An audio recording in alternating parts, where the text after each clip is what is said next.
beautiful people of the internet. Welcome back to my channel. If you don't know me, my name is Jess, and on this channel, I like to talk about the law of attraction, spirituality, etc., etc., etc. And today, I'm going to be sharing a little story time on how I manifested my car.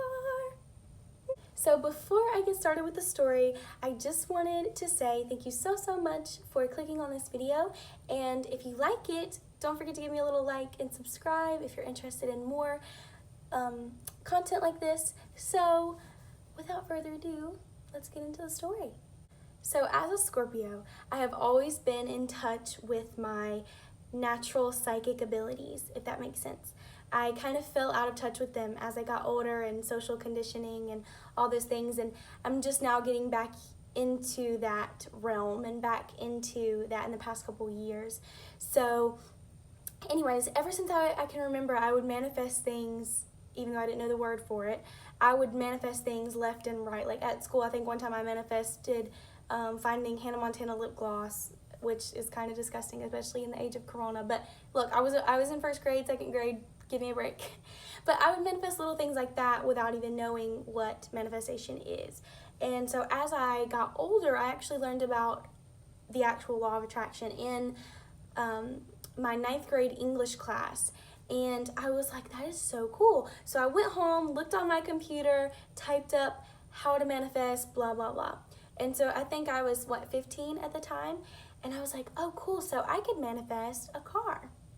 So my older stepsister had this car that I thought was perfect. Like, it's a 2013 Ford Taurus, which I guess isn't new by today's standards, but I'm still obsessed with that car. It's a pearly white color. It's not like super bright white, but it's like a pearly white color, which I love. And it's got tan interior with an amazing sound system, like Bluetooth radio, touchscreen radio thing with built-in GPS. And again, the radio is amazing. Seat warmers. It's plenty of space in the car. It's a spacier car. Like I said, it's a 2013 Ford Taurus. I'll put a picture here just so you guys can see. So I was like, I'm gonna manifest a car just like that one, and I used the method of scripting. So if you don't know what scripting is, it's basically where you write a letter or a paragraph or whatever. I prefer to do it like a journal entry or writing a letter to the universe and my guardian angels. And you're basically putting yourself in the mindset and running through the scenario of what it would be like to have what you have. What you want, have what you want, if that makes sense. So mine was like, dear universe or dear diary, thank you so much for this car. It is a 2013 Ford Taurus. It's got pearly white color paint job. It's tan interior, makes me feel so happy when I'm driving it. It fits my personality. It's got an amazing sound system, and the list goes on and on. And so what I did was I wrote that and forgot about it, tore it up, forgot completely about it. And when I say I forgot about it, of course, for the first 2 weeks, I was like, okay, when's it gonna come? When's it gonna come? But obviously I couldn't drive yet, and my parents were not in the position to buy me a car yet. So I was like, I just eventually naturally forgot about it. When my 16th birthday came around, of course, I had literally forgotten about it. So my dad pulls in with a 2003 Toyota Camry, which is not what I had originally manifested. It was a great little car. It was in perfect condition. It didn't have a good radio in it because it was from 2003, which is when I was 2 years old.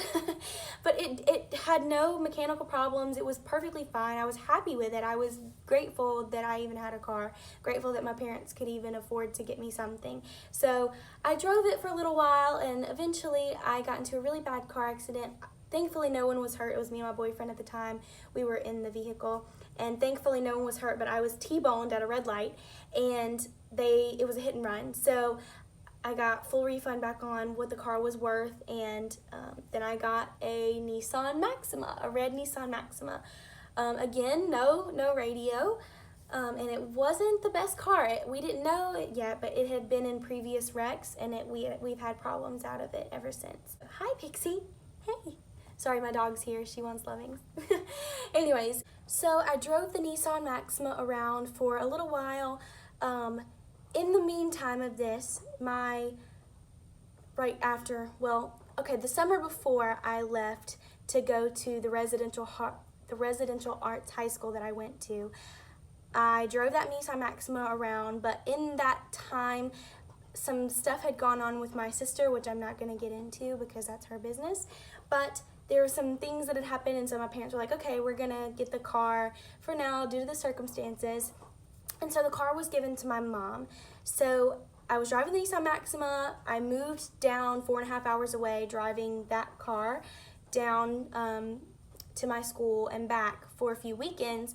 And over the course of this time, the front end of the car was shaking so bad, and we didn't know what was wrong. So basically over the break, the first Christmas break, we sent it into the shop. And so it wasn't done in those 2 weeks, obviously, because it was the two motor mounts had broken. So it was miraculous that the motor didn't fall out while I was driving on the interstate, 70 miles per hour for 3.5 hours. So anyways, so my mom was like, okay, you can drive this car down to the school since your car is in the shop. So eventually, once they found out the motor mounts were both broken, it cost a lot of money to fix, and there was still more and more problems out of the car. So my mom was just like, you know what? This is a car that doesn't need to be driving that kind of stretch. I'm going to keep it for around here because my mom works from home. And so she was like, I don't really ever go anywhere but to the grocery store. So how about you just take that car, because we want you to be safe, and that's the most important thing. So there you go. In the meantime, I had never even thought about the manifestation. And it wasn't until I was packing to get ready to move in later, or leaving spring break, something like that, we had to go through a bunch of our old stuff, and some of that was mine, which had been in storage at my parents' house. And I was digging through and I found an old journal, and I was like, okay, I'm gonna flip through it. And I found the paper of the scripting paper, the journal entry that I did about the car. And I just got in my car and I was like, oh, it came true. Isn't the universe just amazing? It's just so wonderful how we have been given the power to put in an order and have it received, or put up a blessing or send up a prayer and have it answered. And we just live in an abundant universe, and it's so, so, so wonderful. And it was just one of those moments just full of gratitude and wonder of like, wow, just wow. But I hope you guys enjoyed it, and I hope to see you guys in the next video. Sending love and light to all of you.